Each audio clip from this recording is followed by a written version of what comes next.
The Harris campaign says it raised more than $80 million in its first 24 hours, which the campaign says was the largest single-day haul in U.S. campaign history. So whether Vice President Kamala Harris will actually win the Democratic nomination remains to be seen.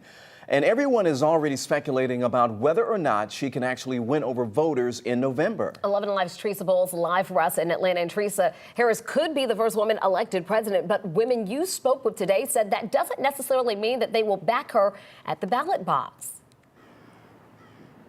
That's right, Jennifer. Voters here at Piedmont Park recognize how historic this moment is right now. However, they are looking at Harris's policies and watching what she'll do next.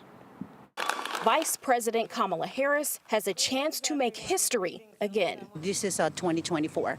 I think it's time for the woman to stand up strong and be a real leader. If nominated and elected, Harris would be the first woman president, but voters wonder if history will repeat itself. Secretary Hillary Clinton couldn't beat former President Donald Trump. 8 years later, is America really ready for a woman president, especially a black one? So I know it's a big ticket item, but I hope that that's not too much of an uphill battle considering the facts and statistics and her experience. Anna Alston says it doesn't matter what Harris looks like. She believes Harris is the best pick for the ballot. I think that having someone who's more than qualified step in place of him should resolve some of that doubt that a lot of Democrats and undecided voters have had. Mel is one of those undecided voters. Healthcare, education is number one. She says when she looks back on what Harris has done as vice president, she hasn't seen improvements in the schools. Mel and other voters are hoping Harris will use this time to speak up about her policies. I want to see her take a stand on prosecution of marijuana charges. Also on Kirsten Kilpatrick's mind is expanding the Supreme Court because Roe versus Wade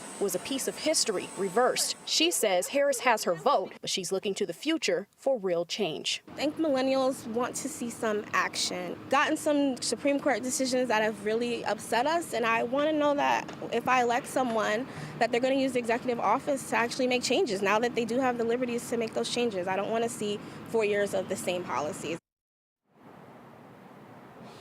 Now, Harris's nomination is not official yet. The Democratic National Convention is about less than a month away. Live in Atlanta, Teresa Bowles, 11 Alive News. All right.